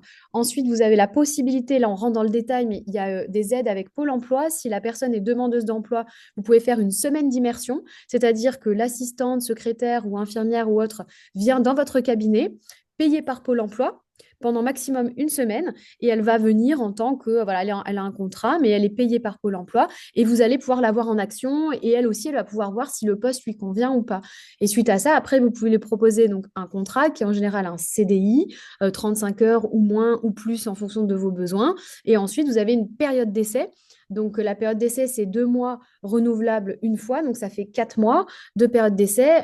Et donc, voilà, nous, on a une avocate sociale qui nous fait les contrats et qui nous encadre pour ça parce qu'on a quand même 5 salariés. Et donc, il ne faut pas rigoler avec le droit du travail. Et on ne connaît rien de tout ça au démarrage. Et je vous rassure, c'est très compliqué. Moi-même, je ne maîtrise pas, mais on a de très bons experts comme une avocate sociale qui est super, qui nous rédige les contrats et dès qu'on a une question, qui nous y répond. Donc ça, c'est vraiment, on va dire, comment trouver votre assistante. Ça, voilà, vous allez au départ peut-être vous tromper, vous allez changer, c'est pas grave. Vous allez finir par trouver quelqu'un qui vous correspond bien. Et ça, voilà, c'est le processus. Après, maintenant, quand la prendre, bah ça va dépendre. Nous, par exemple, on a eu au démarrage une secrétaire, mais on était deux. Donc, on a commencé, on a créé un cabinet, donc on ne savait pas voilà, comment l'activité allait démarrer. On avait changé de région aussi, donc on ne maîtrisait pas non plus la région. Mais par contre, on était deux, donc on avait fait le choix de partager les charges d'une secrétaire médicale. Donc, j'ai envie de dire, ça va dépendre de votre, de comment vous allez vouloir travailler et combien vous êtes. Mais à un moment donné, et aussi comment vous voulez travailler. Il y a des gens qui aiment travailler seuls. Moi, je pense qu'un minimum, une secrétaire médicale, surtout en démarrage, c'est quand même vraiment bien. Maintenant, je pense que vous nous direz, Dominique, mais par rapport aux années 90, je pense qu'il y a encore probablement beaucoup plus d'administratifs que peut-être à l'époque. Donc là, ça me paraît quand même hyper important pour pas que vous crouliez sous l'administratif, hein. Donc voilà, je ne sais pas si ça répond bien à la question. Alors, la question, effectivement, oui, oui, il faut être aidé. Donc, pour avoir un exercice serein, il faut avoir une informatique performante, donc un logiciel qui marche bien, voilà, facile. Et deux, oui, il faut se faire aider. On ne va pas travailler tout seul. Euh, c'est plus facile d'avoir une secrétaire. Et je pense que si on peut avoir une secrétaire quand on s'installe qui a déjà fait du secrétariat médical, c'est bien. C'est bien. Parce que c'est là-dessus, pour vous, ça va être le plus galère. Plus. Alors, pas non plus, d'accord. Mais voilà, ce qu'on appelle l'administratif. Mais au moins, elle connaît ce qu'est une structure médicale. Mais oui, il faut que vous prévoyiez pour vos locaux d'avoir un assistant médical ou une infirmière de pratique avancée. Il faut prévoir des locaux. Et ça, c'est, oui, rapidement, comment je vais pouvoir travailler? Je pense que vous ne pourrez pas travailler sereinement, ni de façon pérenne, si vous n'êtes pas aidé. Il y a des choses, on n'est pas là pour ça. Les médecins généralistes ne sont pas là pour prendre le pouls, la tension, hein, nous non plus d'ailleurs. Donc voilà, il y a des choses, stop, on arrête quoi. On n'est pas là pour ça. Voilà. Et donc, avoir un assistant, moi je suis en fin de carrière, j'aurais 20 ans de moins, oui, autant vous dire que les cardios, j'aurais pas filé la moitié de mon cabinet et j'aurais recruté une assistante médicale. Oui, évidemment, évidemment. Avec secrétaire ou pas, j'en sais rien. Mais assistant médical, demi-poste de secrétaire. C'est comme ça que je voudrais travailler si j'avais 45 ans. Voilà. Et c'est quand même beaucoup plus confortable. C'est beaucoup plus confortable. Donc, je vois que votre structure, c'est déjà une grosse structure. Et quand on dit gestion du cabinet, je le disais avant que le webinaire soit ouvert, c'est la gestion du personnel. Mm. Voilà. C'est les liens qu'on va faire. Il faut y aller au fil de l'eau. On va pas commencer à dire, moi, je vois exactement comment je vais travailler. Il me faut ça, ça, ça et ça. Oula, oula, oula. Attendez. On y va au fil de l'eau. Même si au bout de 2 ans, vous avez effectivement les 5 personnes que vous aviez envisagé de recruter. Et il y a maintenant des structures qui font de la gestion RH. Je vous ai donné un exemple dans le chat. Donc voilà. Ne vous épuisez pas sur des choses qu'on n'avez pas l'habitude. Et moi, je vais vous dire, j'ai recruté une deuxième secrétaire. Quand l'autre elle est partie en retraite, j'avais gardé 31 ans et demi, hein. Donc, on peut me dire que j'étais forcément un mauvais patron. L'autre, ben, je ne l'ai pas gardé plus d'un an et demi, quoi. J'ai pas été capable de recruter la bonne personne parce que j'avais pas le temps. J'avais pas le temps. Voilà. Euh, et donc, oui, il faut prendre un petit peu de temps dans ces cas-là. On peut se planter, on peut se faire aider. Et puis, pour les gestions des contrats, etc., oui, il faut être aidé. Il ne faut pas s'amuser à faire ça. Vous n'allez pas faire vos payes. Pas faire vos Non, payes. ça, c'est impossible, c'est trop compliqué. Non, non, non, Ça, mais c'est- voilà. Et même votre secrétaire, enfin, elle va pas faire. Moi, elle a fait ça pendant. Après, j'ai donné ça au comptable. Et maintenant, il y a des structures qui font ça très bien. Voilà, pas cher. Enfin, voilà. Ou en tout cas, on se concentre sur notre cœur de métier, de Voilà. médecin. Et ça, c'est fondamental. Il y aura toujours un peu d'administratif, ouais. Mais si on est bien structuré, voilà, ça marche bien et on gagne bien notre vie. Je peux vous le dire correctement, hein. On va pas dire ça, il n'y a pas d'oreille de la CNAM, hein, parce que sinon, toujours Bon, se méfier, hein. bon, bah, j'espère que ça aide. En tout cas, je sais pas si Coralie, on avait d'autres questions. On a d'autres questions, mais je pense qu'on va pouvoir avancer. On On va fera avancer des quand questions même et peut-être puis on à fera. la fin. Ok, ça va. Alors, hop, je passe. Donc l'installation libérale, là, les différents steps qu'on vous a proposés, c'est le cas où vous souhaitez créer de toutes pièces votre activité en créant votre activité. Mais il y a d'autres façons de voir la chose, notamment avec l'association dans un cabinet. Et là, si c'est ça ce vers quoi vous voulez tendre, on vous recommande fortement un temps en collaboration libérale.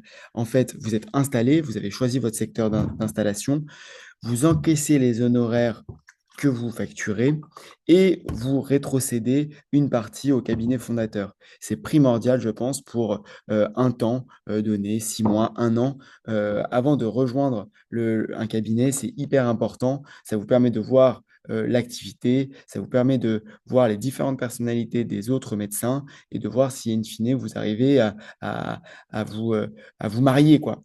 On dit souvent que l'association, c'est aussi important que le mariage. Si on pouvait avoir une période d'essai d'un an ou deux avant de se marier, et ben, ce serait hyper important. Et là, c'est vraiment le cas. Donc, vraiment, ne pas reculer sur la collaboration libérale, c'est hyper important. On a fait une toute petite aparté. Il y a aussi une collaboration salariée qui est possible. Dans ce cas-là, vous n'êtes pas obligé de vous installer, de choisir le secteur d'installation si vous êtes encore hésitant, entre guillemets, ce qui permet de découvrir le libéral en permettant un exercice à 100%. L'association dans un cabinet, il faudra, dans l'immense majorité des cas, acheter des parts de société. Et ça se fait très facilement au travers d'un prêt bancaire. Globalement, les banquiers connaissent très bien ça et l'expert comptable aussi. Ensuite, il y a le cas de la reprise d'un cabinet. Là, en fonction du médecin que vous reprenez, il peut y avoir ou non un rachat de patientèle. Et en fait, la grande différence, c'est que là, vous allez reprendre le suivi des patients du cabinet. Et donc, pour un début d'activité, ça peut être rassurant de se dire qu'il y a déjà tout le planning, entre guillemets, qui est rempli. Encore une fois, même si vous montez de toutes pièces votre activité, au vu de la demande, quel que soit votre secteur d'installation, vous ne chômerez pas. Et quel que soit l'endroit en France, je Ouais. pense, hein. Et enfin, bah, le cas de la création d'un cabinet, c'est là où l'expert comptable est vraiment hyper important pour la prévision, l'achat du matériel. Globalement, c'est pas sorcier. On n'a pas 36 milliards de choses qu'on utilise en pneumologie. Et globalement, c'est assez facile de le construire.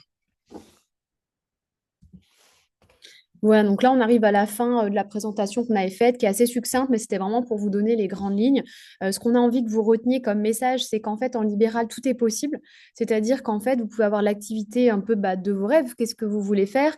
Vous pouvez faire exercer sur une grande partie des pathologies, dans plein de structures différentes, en groupe, pas en groupe, seul. Voilà, vous l'avez vu avec ce qu'on a présenté.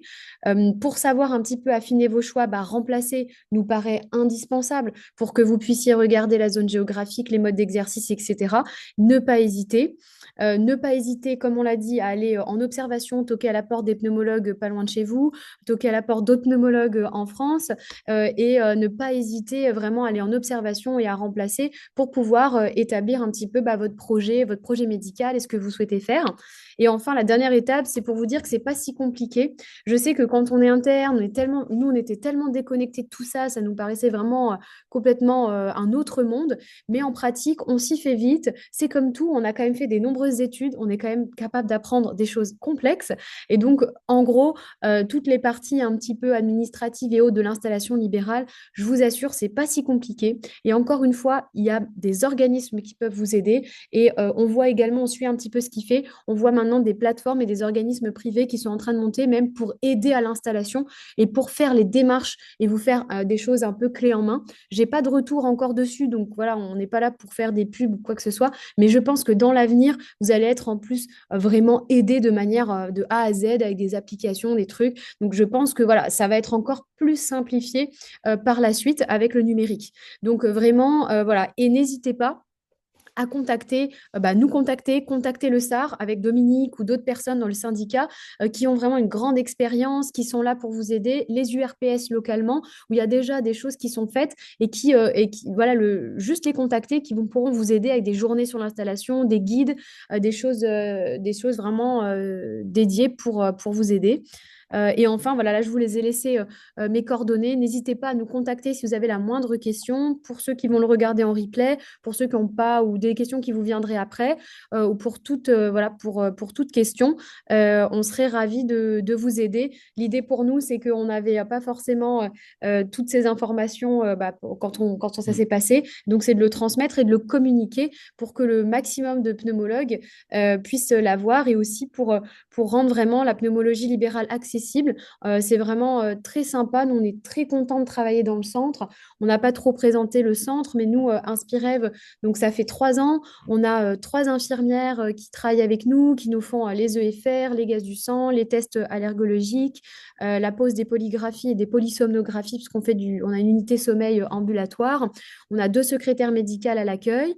On a une infirmière de pratique avancée qui est libérale, qui travaille avec nous aussi en coordination, qui vient une fois par semaine au cabinet. Et on a de nombreux correspondants sur site et on est encore en train de développer l'activité. On a un bureau pour un troisième pneumologue et l'activité grossit. Et ça fait 3 ans. Donc, vous voyez, on n'était pas dans la région et on ne connaissait pas l'écosystème. Donc, en gros, tout est possible. Ça dépend vraiment de ce que vous voulez faire, quoi. Donc, voilà, je crois que c'était le mot de de la fin. Bah super, merci beaucoup pour ce topo, c'était très intéressant, très clair, très Merci, pratico merci pour pratique. votre énergie. J'adore. Ah bah super, J'adore. merci à vous pour votre Merci pour expertise. votre J'adore. C'est expertise. très complémentaire, donc on est super content. Voilà. Alors, on a plusieurs questions dans le chat. Ok. Alors, la première, Je reviens sur le mot URPS. C'est important quand on est libéral, Union régionale des professions libérales santé. C'est là où vous pouvez avoir les infos sur la façon où s'installer, etc. Voilà. Ils connaissent bien. Ce sont des représentants des médecins libéraux, donc c'est des libéraux qui s'occupent de cette structure-là. Et vraiment, voilà, vous allez dans une région, vous contactez l'URPS. Oui, allez, hop, j'ai envie de m'installer là et là. L'installation, c'est très technique, hein, d'accord, mais c'est d'abord une question de relations humaines. C'est que de l'humain.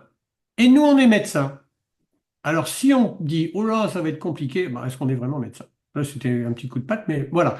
C'est d'abord une question de relations humaines. Comment je vais tisser des liens avec mes collègues avec qui je vais m'associer, avec les collègues autour. Donc, évidemment, vous passez du temps avec la secrétaire, etc., l'assistant, nana, voilà. Oui, ça va être du lien, et voilà. Et c'est du lien humain d'abord, d'abord, d'abord. Et comme on est médecin, on sait faire et on saura de plus en plus, de mieux en mieux le faire, même avec l'intelligence artificielle, parole d'ancien. Merci. bah, merci beaucoup, docteur Proissy, pour cette petite conclusion. Concernant les questions, donc du coup, on a une première question concernant la facturation et les actes. Je n'avais pas très bien compris, donc je vais laisser Oang la poser lui-même. Oui, bonjour, vous m'entendez? Oui. Oui, très bien, Oui. bonjour. Alors, j'ai une question pour facturer des patients. Je n'ai pas très bien compris comment faire en fait. Si on fait la consultation avec l'acte, donc en fait, le patient paye seulement l'acte et pas la Oui, consultation, c'est ça? oui, c'est Et si ça. si on fait par exemple deux actes, par exemple, less DNCO, le deuxième acte, ça compte seulement à 50%.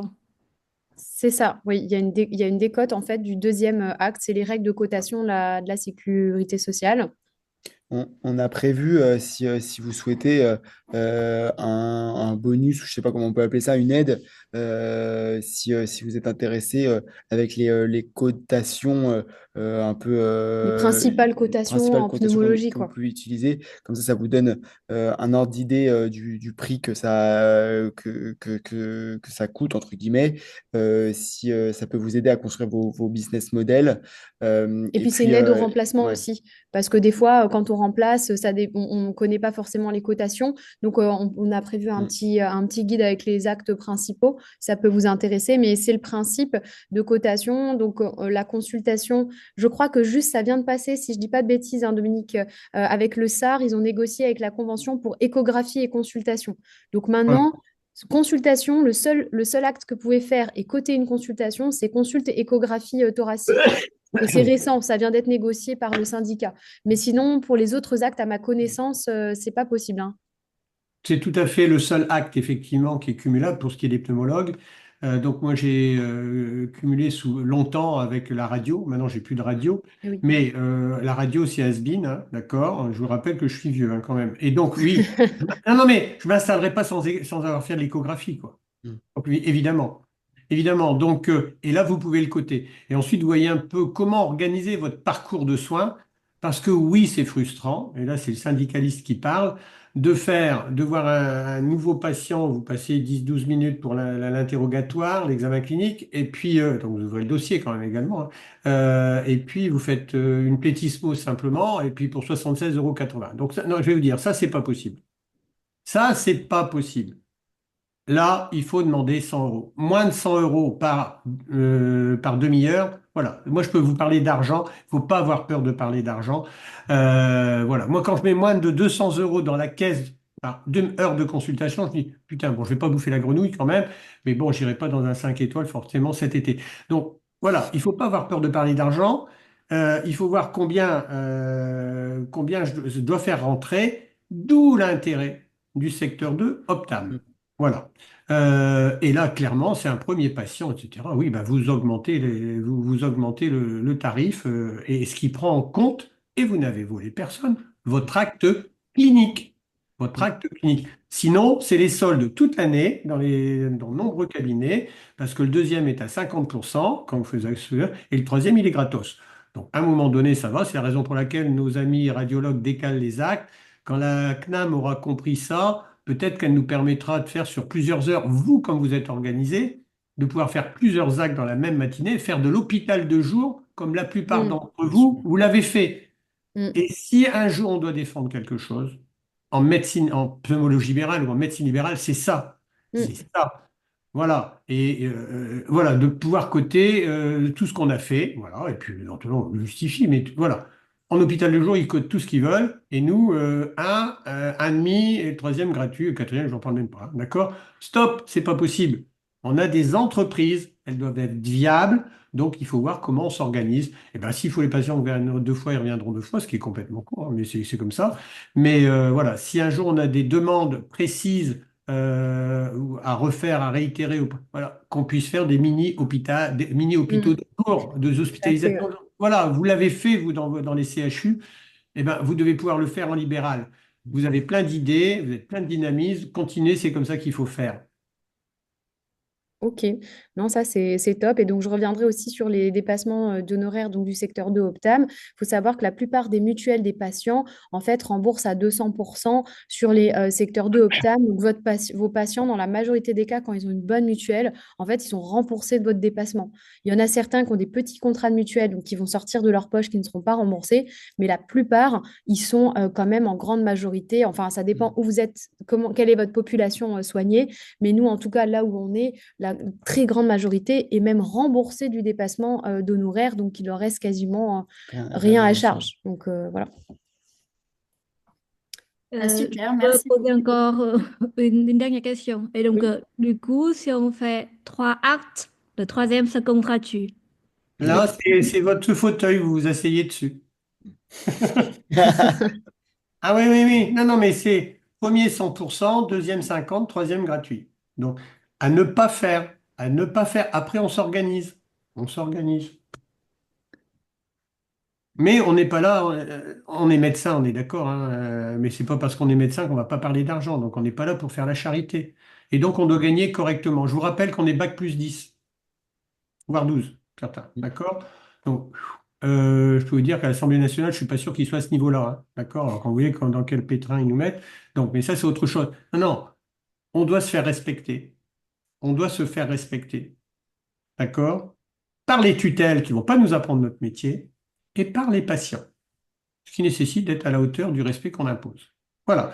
Et le niveau d'honoraire est le reflet de ce respect, de notre expertise. Et il ne faut pas avoir honte, d'accord, de demander du tarif. Moi, je vous dis 200 balles, c'est pas très cher, hein. C'est du tarif de Picard, fond de la Picardie, hein, d'accord.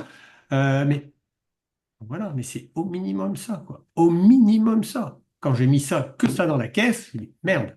J'espère que la deuxième heure, ça va être meilleur. Voilà. Moi, il ne faut pas avoir peur de parler d'argent. Ça fait longtemps qu'il y a 200 euros, donc je pense que je l'ai réévalué. Mais pour avoir une idée, ouais, je veux travailler 7 heures aujourd'hui, il faudra mettre au moins 1500 balles dans la caisse. Voilà. Dans votre business plan, c'est ça qu'il faut faire. Qu'est-ce que je veux faire, etc. Et surtout, diversifier les actes, etc. Je trouve que c'est passionnant parce que ça, c'est un autre problème. C'est qu'on a appauvri, on est devenu dans l'hyperspécialisation. Donc, certains auraient pu être les grands poseurs de petits parapluies dans l'auberge supérieure droite, emphysémateuse, etc. Voilà, très bien. Bon, faire ça tout au long de l'année, c'est sympa, mais voilà. Non, non, je pense qu'il faut essayer d'avoir le maximum d'actes, etc. On s'est appauvri parce que certains étaient mal payés. Donc il faut quand même accepter que certains soient moins bien payés, mais dans ces cas-là, vous pouvez mettre un peu de sous dessus, si vous êtes en Optam, en secteur 2 Optam. Euh, et vous avez un business model qui fonctionne, qui vous satisfait, qui vous valorise, et les patients, quand vous les prenez bien en charge avec une structure, ils le voient. Et ils Oui, reviennent. voilà. C'est ça. Et après, je sais que nous, psychologiquement, au démarrage, donc c'était il n'y a pas si longtemps que ça, il y a 3 ans, c'était vraiment pas évident de demander de l'argent aux patients, parce qu'au départ, on facturait nous-mêmes et on demandait nous-mêmes aux patients.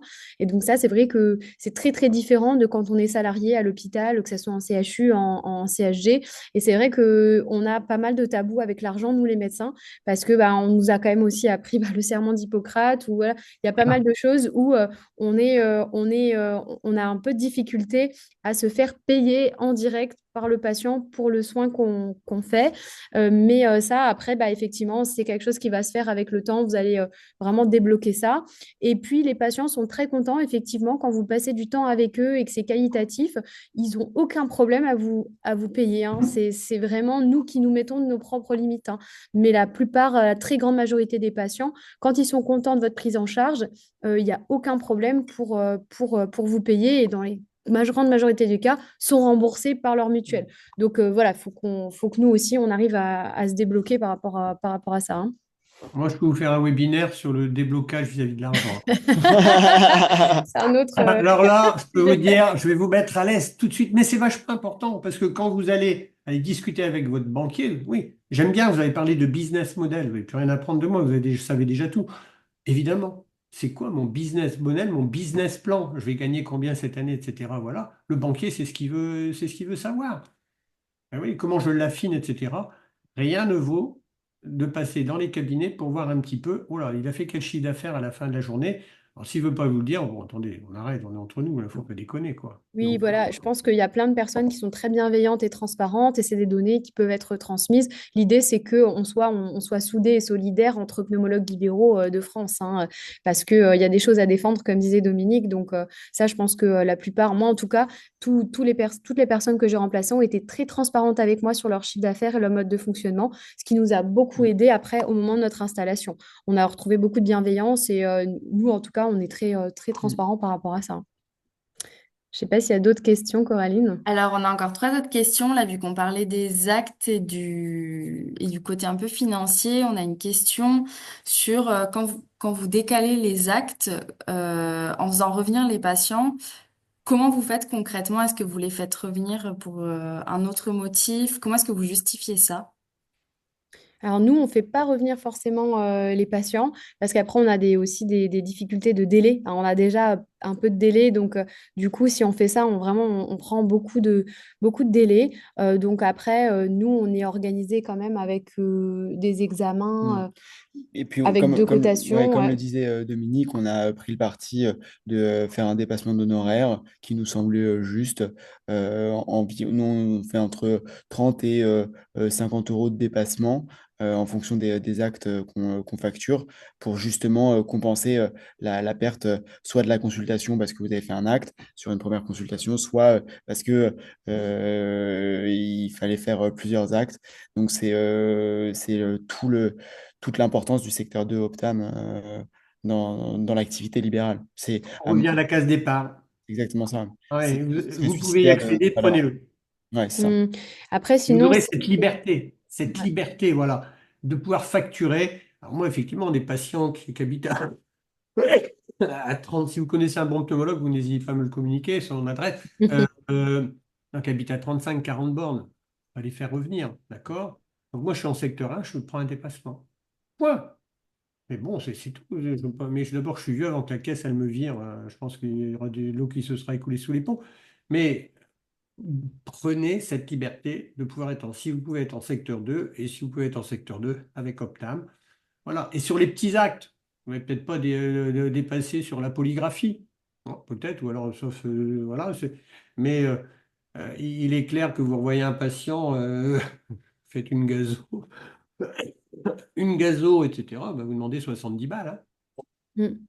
Et 70 après, balles. vraiment, Vous avez volé qui? Personne. 36,48 plus une consultation. Mm. Oh, attendez, un truc. Non, mais attendez, stop. On a volé personne. Il faut, à un moment donné, on a un métier, on a une expertise, on a une structure, voilà. On n'est pas à l'armée du salut, d'accord? Donc, oui, ça vaut un peu de sous. Il n'est pas question de demander 300 ou 400 balles, on est d'accord. Et si vous demandez, vous devez faire un contrôle gazo, voilà, vous demandez 70 balles. Et si vous demandez 80 balles, vous aurez toujours volé personne. je pense que vous pouvez vous renseigner aussi autour du coup des praticiens que vous connaissez. Nous, on discute beaucoup sur l'organisation, etc. Et donc, ça évolue perpétuellement. Donc, ça, vous pouvez vous faire entourer pour connaître les tarifs. Et encore une fois, je reviens sur l'endroit où vous êtes. Vous allez en Île-de-France, les dépassements sont monstrueux. Mais parce qu'en fait, les confrères d'Île-de-France ont des charges monstrueuses. Déjà, rien que l'immobilier, les locaux coûtent beaucoup plus cher et ils n'ont pas les mêmes patients. Donc, c'est vrai que moi, si je compare nos tarifs, tous pensent toute la province en dehors de Paris. Paris, c'est monstrueux, les dépassements d'honoraires, mais parce que c'est Paris. Donc, c'est vrai que c'est toujours intéressant de comparer aussi par rapport aux confrères. Ce que vous pouvez faire aussi, c'est que maintenant, la plupart des gens ont Doctolib et vous pouvez très bien, les tarifs sont affichés. Vous pouvez aussi soit leur demander, soit regarder en fait sur leur site internet ou sur Doctolib quels sont les tarifs des pneumologues qui sont proches de vous. Et puis, vous pouvez vous aligner ou en discuter. Ça peut très bien se faire. Je pense Mm. c'est aussi une solution. Et en tout cas, faites-vous aider. Il y a le syndicat, il y a nous, il y a d'autres pneumologues que vous connaissez pour connaître qu'est-ce que vous faites, comment vous fonctionnez. Là, sur un webinaire, c'est compliqué d'aller dans le détail de tout le fonctionnement parcours patient et qui va dépendre des régions et des endroits. Mais ne restez pas seul dans votre coin. Vraiment, entourez-vous, écoutez, regardez ce qui se fait et prenez, piochez ce qui vous intéresse par rapport à vous, votre fonctionnement. Merci beaucoup. On a une autre question concernant le secteur 1 et le secteur 2. Est-ce que ça reste intéressant financièrement de s'installer en secteur 1 par rapport à un secteur 2? Je répondrai juste sur le fait que secteur 1, vous allez être conditionné par travailler beaucoup. C'est-à-dire que comme c'est pas revalorisé avec les années, plus l'inflation, plus l'augmentation des charges, chaque année, vous allez devoir consulter plus pour gagner autant. Donc, vous allez vous appauvrir chaque année sans avoir aucun moyen d'augmenter votre rémunération. Vous allez devoir voir du coup souvent ce qui se passe, c'est que vous allez voir plus vite les gens, plus de gens, et vous allez vous épuiser et vous pouvez perdre en qualité de prise en charge pour pas perdre en salaire. C'est le risque du secteur 1. Mais ouais, c'est ce qu'on dit depuis Alors, le début. je serai moins, Alors ça va, hein, j'ai pas une Non, non, fortune. mais je veux dire, c'est Mais le non, non, risque non, mais avec le temps pour les jeunes qui s'installent dans 30 ans. oui, oui, non, mais alors c'est vrai qu'on a une érosion du pouvoir d'achat, hein. Ça ne me gênait pas de prendre 76,80 € en C'est ça. 1998, d'accord? J'ai eu l'impression que la baguette, elle a un peu augmenté. Il n'y a pas eu que ça. Bon, la baguette, j'ai pas bouffé 3 baguettes par jour pour autant. Mais oui, maintenant, effectivement, ça me fait mal quand je vois un nouveau patient et que je vais prendre je vais prendre juste l'appétissement à 76,80 €. Donc c'est clair. Alors, est-ce qu'on est obligé de travailler plus? Je pense qu'il faut, il faut voir un petit peu comment. C'est une question d'organisation, quel que soit le secteur.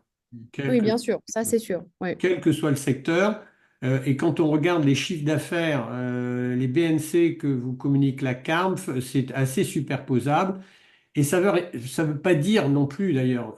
Ça veut dire effectivement le secteur 2, est-ce qu'il travaille vraiment 20% de moins ou pas? Une chose est sûre, c'est qu'en secteur 1, si vous commencez à prendre des assistants, des IPA, je peux vous dire que ça va grimper votre chiffre d'affaires et donc votre bénéfice. Pas IPA libéral, hein. Voilà. Avec, si vous avez du personnel, vous allez voir plus de personnes, vous allez automatiquement, il y a des choses que vous allez plus garder que les choses importantes, voilà. Ça va dépoter. Est-ce que c'est un gros mot de dire je dépote? Eh bien non. Qui c'est qui va faire l'accès aux soins? Est-ce que vous allez être très content quand vous aurez vu 10 personnes dans la journée? Et vous en aurez fait laisser combien? 10, 12 sur le côté? Là, vous n'aurez pas pu prendre en charge. Donc il y a des fois, on est obligé de dépoter un peu. Et ça n'est pas un gros mot. Et donc, parler de, alors là, très très très gros mot, d'industrialisation, comme peuvent le faire les ophtalmos, nous, on n'en est pas là. Mais je pense que oui, notre pote de sortie, et je suis content que vous l'abordiez, ça n'est pas de travailler plus, c'est clairement de travailler mieux et d'avoir du travail aidé. Et Mhm. Mm. pas avec un demi-ETP équivalent temps plein pour ceux ou trois quarts. Non, non, attendez. En Allemagne, un médecin généraliste a 4 ou 5 assistants. Bien Oui, sûr. exactement. Ouais.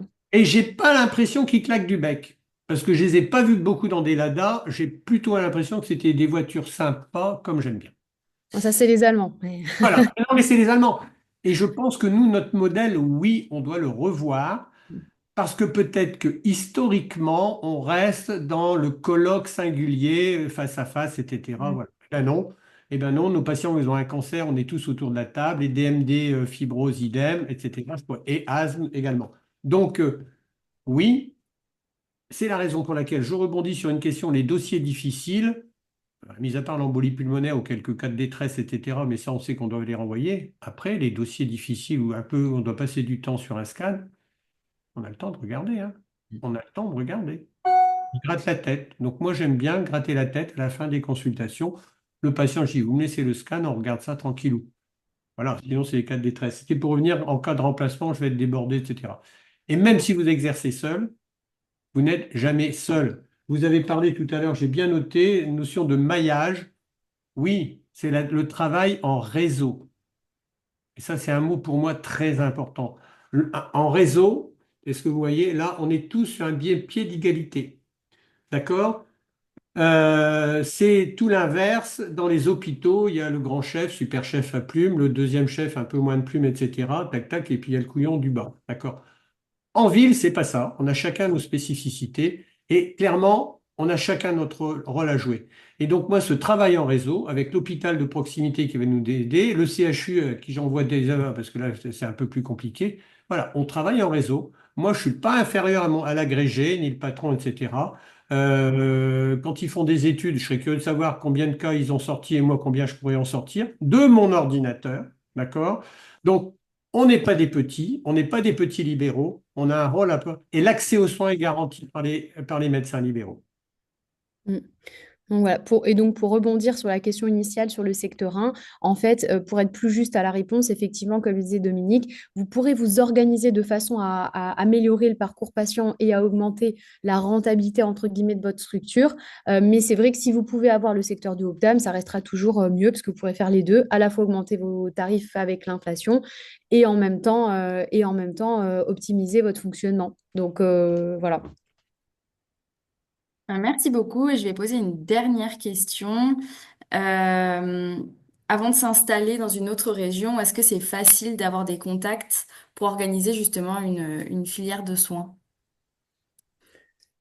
C'est un bon résumé de dire que ce que Dominique disait, c'est les relations humaines qui sont hyper importantes. Vous installez dans une région que vous connaissez pas, la base, c'est de toquer à la porte de tous les médecins, de vous présenter, de vous dire, bah voilà, je suis docteur Intel. Nous, c'est ce qu'on a fait. On a fait les représentants des laboratoires pharmaceutiques qui poireautent pendant une demi-heure ou trois quarts d'heure dans les salles d'attente. Bah ouais, on l'a fait. On a bloqué des journées comme ça. Euh, il en demeure pas moins que les médecins qu'on a rencontrés sur ces journées sont nos plus fidèles adresseurs. Et c'est comme ça qu'on a maillé de façon très solide tous les médecins autour de nous. De la même façon, sur l'hôpital général, on a rencontré la chef de service locale en lui présentant d'où venait notre parcours, ce qu'on avait envie de faire, comment on pouvait les aider. Et ça se passe hyper bien. Le Pareil avec CHU, le CHU. exactement. On s'est présenté au PU de la région en disant, bah voilà, on est des jeunes, on s'installe, on vient de Nancy. Notre PU, c'était... Heureusement que vous n'avez pas dit que vous étiez des vieux, hein, parce que je suis pas sûr qu'ils vous auraient cru du premier coup, hein. Bien que maintenant, j'ai les cheveux un peu plus courts, mais... et C'est du fondamental ce que vous dites. Ça rejoint les relations humaines. Quand je me suis installé, j'ai vu 85, je suis allé voir 85 médecins généralistes. Mm. Et dans les années 80, je peux vous dire qu'aller s'installer en libéral, on se demandait ce que vous alliez foutre, hein. Oui, c'était pas le même contexte. C'est vrai Pneumologie que- en libéral. Ouais, alors moi, Mm. j'ai fait des fibroscopies au cabinet, hein. D'accord, jusqu'en 2010. Après, voilà. Mais C'était OK. je faisais Mais des fibroscopies au cabinet. Quand le directeur de la caisse est venu, il a cru qu'il était dans un hôpital. Ben ouais, ouais, oui, oui, oui. Donc voilà. Donc oui, vous allez devoir tisser les liens. Et qui faut-il aller voir? Oui, comme je suis pneumologue, plutôt les pneumologues du coin. Donc s'il n'y en a pas, les structures de pneumologie. Qui va vous adresser? Les médecins. Donc il faut aller les voir. Comment vous en rapprocher? Les associations de formation, etc. Et les puis, dire CPTS que dans les aussi. premières années ou les premiers mois, on a intérêt à proposer comment, faire des topos sympas, faire montrer votre trombine. Et, et là, c'est vachement important. C'est pas, moi, j'aurais fait des topos, c'était des topos qui sortaient, évidemment, on sortait de l'hôpital. On faisait des trucs pas possibles, quoi. Non, non. C'est quoi un parcours de soins pour une BPCO? Qui fait quoi? Qui fait quoi? Vous êtes où, vous, médecin généraliste? Je suis où, moi, pneumologue? Et quand je fais des topos, ou je faisais, non, je fais plus, hein, des topos médecin généraliste, j'insiste pas sur la spiro, parce que je vais les noyer. Non, j'insiste sur la clinique. Je suis pas le blaireau en clinique, moi. D'accord? J'ai pas que peu mes machines. J'ai l'habitude de dire que c'est la clinique qui fait que mon métier, je l'aime, que je l'aime toujours autant, mais c'est quand même les actes qui me payent. D'accord? Donc, ouais, je leur montre ce que c'est que la clinique, etc. Et vous, voilà, au moins, qui fait quoi, comment on s'organise, et puis voilà.